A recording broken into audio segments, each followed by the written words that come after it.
from Mughals. How Mughals lost from British. The story starts from 1600. East India Company was started by some merchants.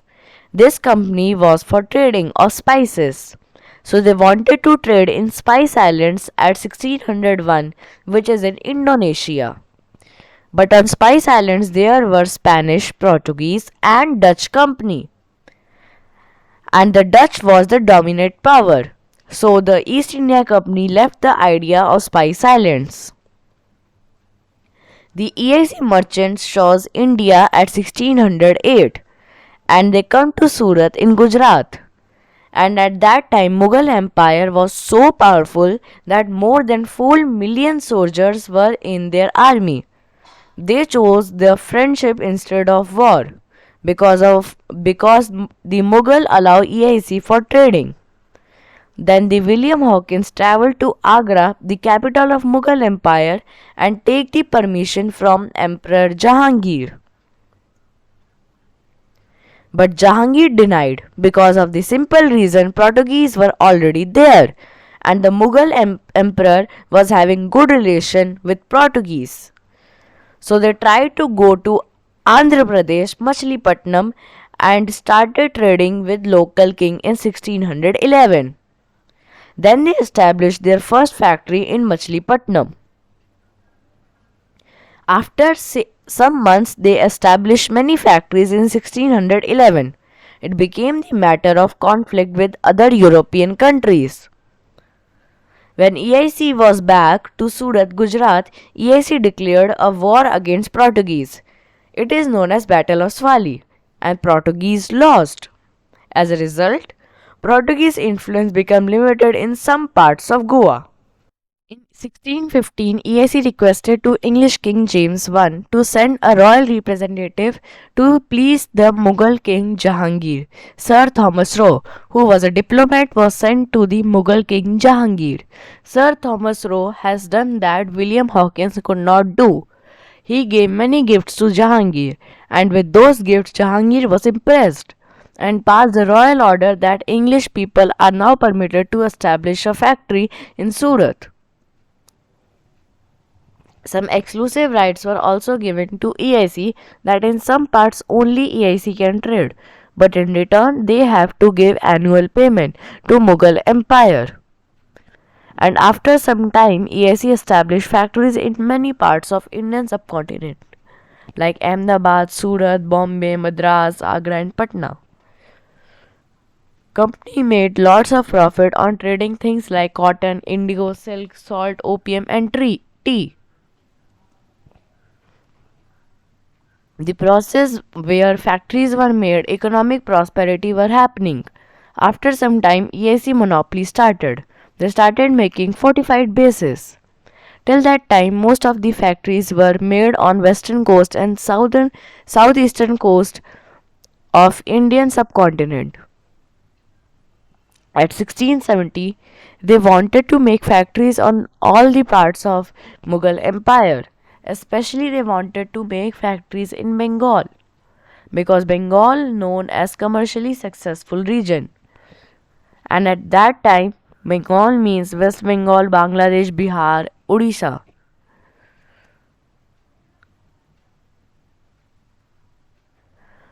The EIC wanted to have political power. The simple reason was to make the trading easy and to finish the competitors. So EIC went to the English King Charles II to increase their powers. So English King gave them rights to occupy the territories, rights to command fortresses, rights to mint money, rights to have civil criminal jurisdiction over acquired territories, right to form private army, right to form alliances, right to wage wars. The English king gave them these rights because it was the starting of imperialism.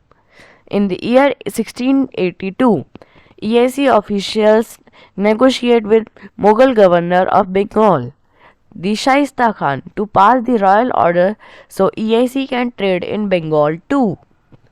At that time, they were having some presence in Bengal, but they wanted to have trading rights and tax cuts. When the new Mughal ruler Aurangzeb get to know about the new request, he thought they were so arrogant because they made so many factories and they want to make factories in Bengal too. And Aurangzeb denied. And at that time, EIC governor was Josiah Child.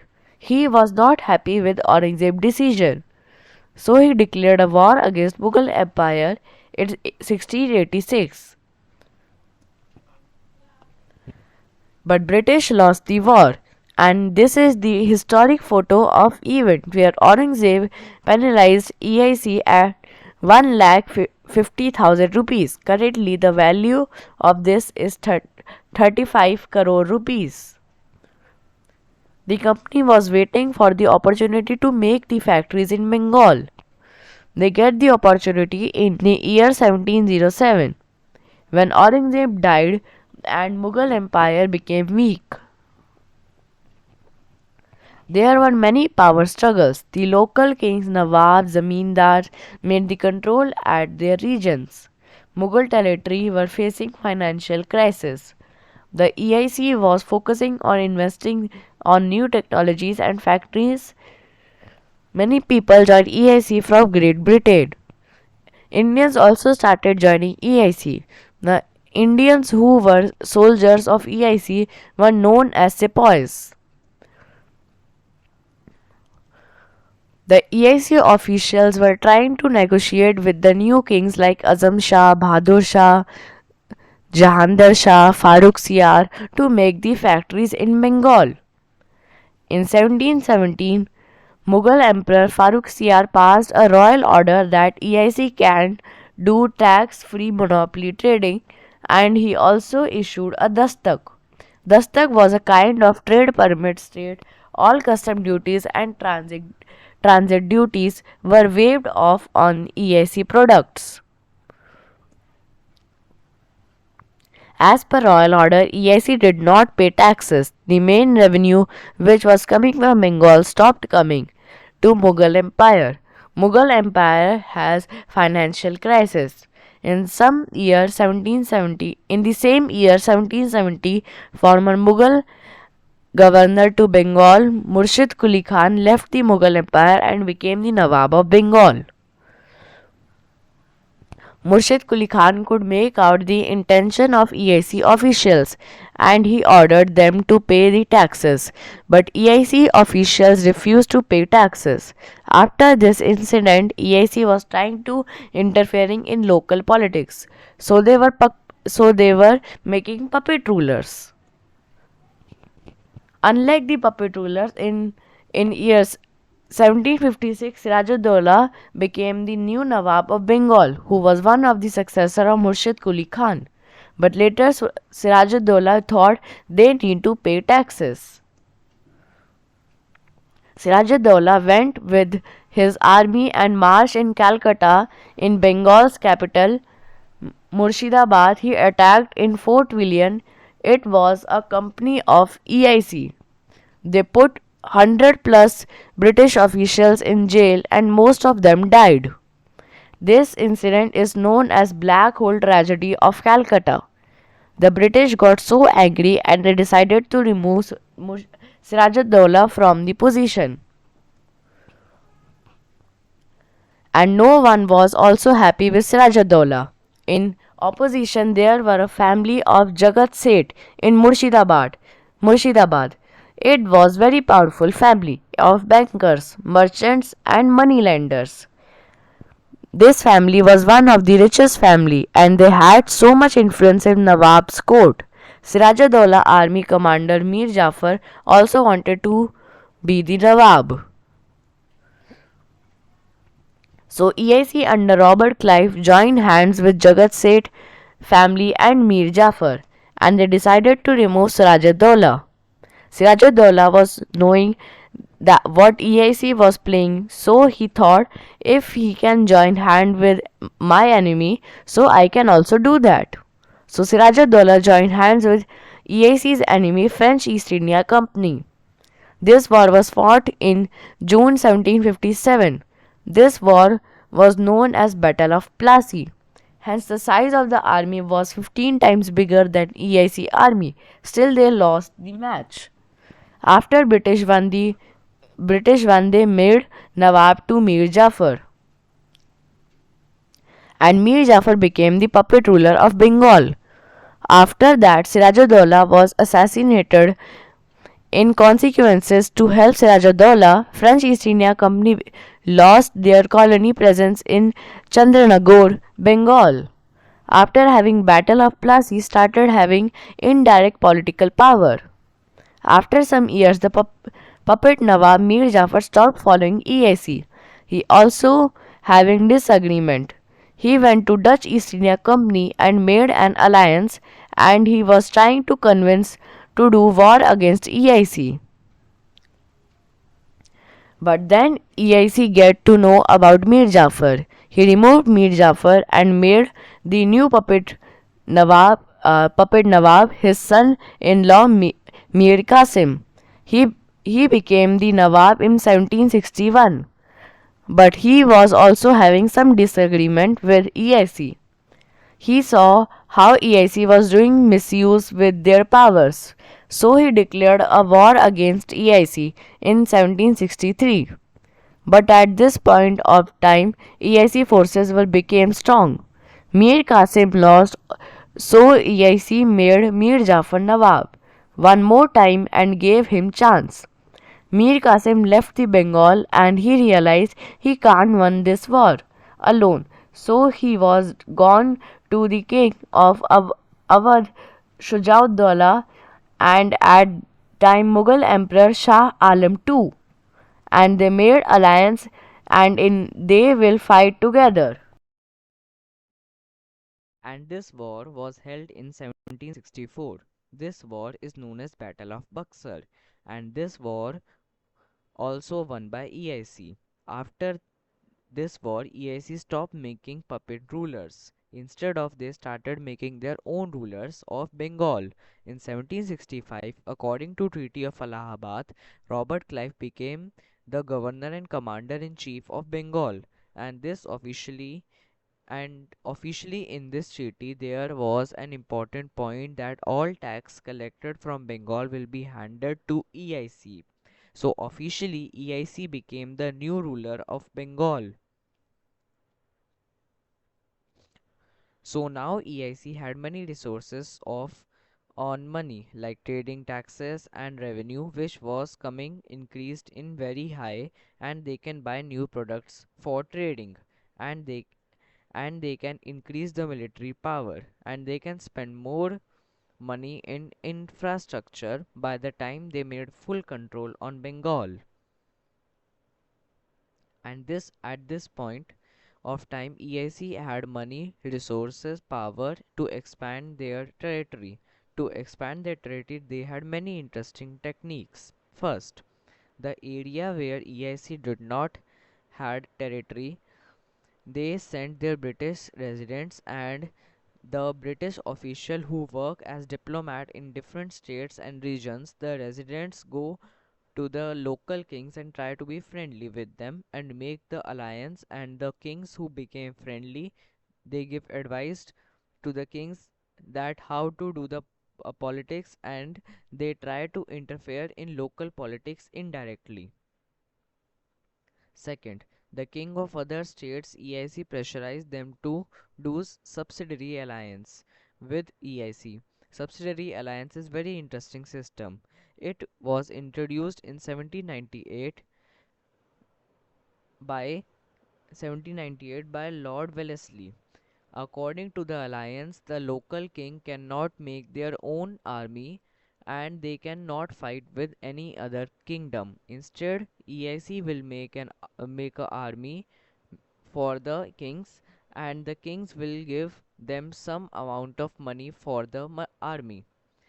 From the perspective of kings, they are saving money, but if we see from EIC side, they are having a great master plan that if the king will not have their own army, they cannot fight against the EIC, and we are having extra payment. If the kings cannot pay because of any reason, some part of their land will be confiscated. Slowly, EIC increased their territory by confiscating. According to the subsidiary alliance, EIC promised that EIC would not interfere in any internal affair by EIC, but EIC started interfering in local politics through the residents. From that many many area came under indirect control of EIC. Whichever kingdoms go with subsidiary alliance with EIC, they are known as the princely states of India. In year 1 September 1798, Hyderabad became the first state to go under subsidiary alliance. 3. The first two techniques don't work. They used their brute military force. Using these techniques in year 1818, EIC became most powerful kingdom in Indian subcontinent. EIC captured two-thirds of Indian subcontinent and EIC captured 78% population of Indian subcontinent. And for the countries which were left, there was one more technique. Fourth, the doctrine of lapse. It was introduced in year 1847 through the EIC. It was implemented in a large scale through Lord Dalhousie. Between 1848 to 1856, according to this doctrine, when any of the Indian king died without any natural male heir, automatically the kingdom will collapse and it will go to the part of the territory of EIC. There are many famous kingdoms which came under EIC through doctrine.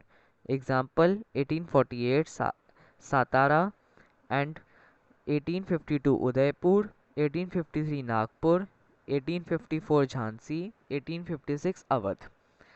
Other than these techniques, EIC was doing many administrative reforms in Indian subcontinent because in that much big area many kings ruled but they can not sustain. Company was constantly doing reforms to easily regulate that territories, for example regulating act of 1773 who made the post of governor general of Bengal Warren Hastings become the first governor general of Bengal. In early 1800s, the left power kingdoms were Maratha and Mysore kingdoms. On it will be the other PPT will be made. Because of doctrine of lapse, the revolt of 1857, the first war of independence happened. But the Indian revolutionaries lost according to the Government of India Act 1858. British government had British government made EIC nationalize all the army, wealth, territories, all was gone to British government. At this point of time, EIC rule finishes and British Raj started. In 1874, EIC finally dissolved. Mughal Empire was also ended in 1857 when the last emperor Bahadur Shah Zafar was sent to Burma and all the successors were killed. The end.